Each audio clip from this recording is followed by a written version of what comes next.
So I move the motion, Mr Deputy President, and wish to speak to it. Thank you. The government is proposing a ban on children under 16 accessing social media and justifies the measure because it's supposedly popular. Oh, really? It's ironic that the Senate, that the same parties who accuse One Nation of populism are now promoting a measure not because it's workable, rather because it's supposedly popular.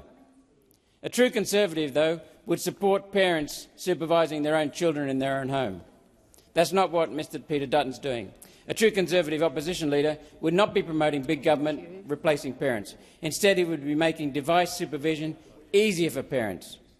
The government repeatedly is giving more power to social media giants under the guise, they say, of transparency.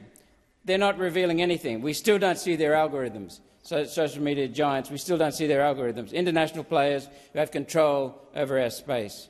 But what we're doing is not making device supervision easier for parents, not making it easier for parents to fulfil their responsibilities as parents.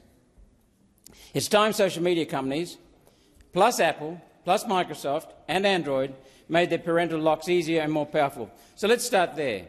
No country in the world has made age limits work because bureaucrats, or social media platforms in far-off countries, can't see who's using the computer or phone.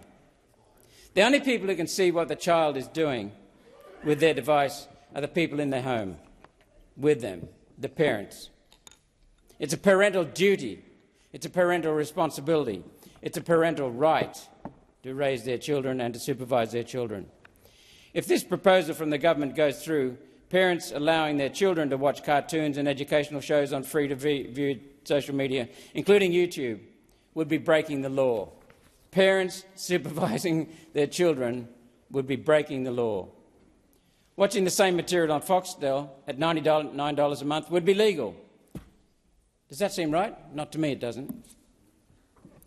Yes Essential and YouGov polling showed a majority of Australians support higher age restrictions on social media.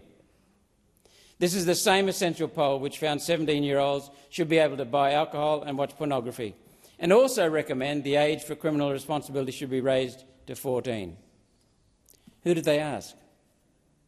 Are these next in the Uni Party's embrace of populism? My earlier speech today gave more information on the unintended consequences of this idea.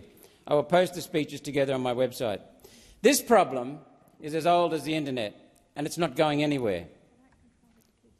Let parents parent. That's fundamental to raising children. What we're seeing is the opportunity in education now, states and the federal education department, which doesn't have a single school but allows in indoctrination programs through the national curriculum. Instead of being education, it's now indoctrination. They're grooming people, young children, for the globalist agenda. Terrorise children. The climate is boiling. The global boiling. The climate will end. You've only got 5 years to live unless we do something. These are the terrorists for young children today. The globalists who are pushing this agenda, this legislation around the world.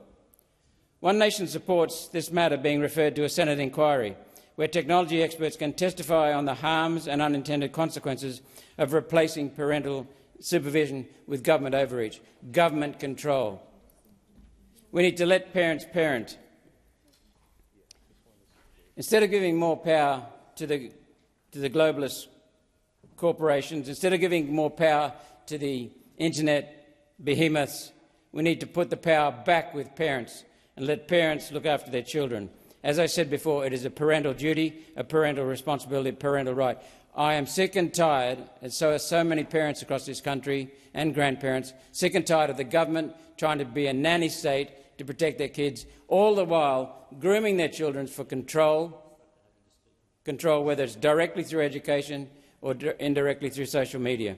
What we need to do is actually look at what people need and then act accordingly. One Nation is not in favour of this, and we are surprised that the Liberal Party, including their leader, seems to be lining up in support of censoring teens on the internet. Thank you.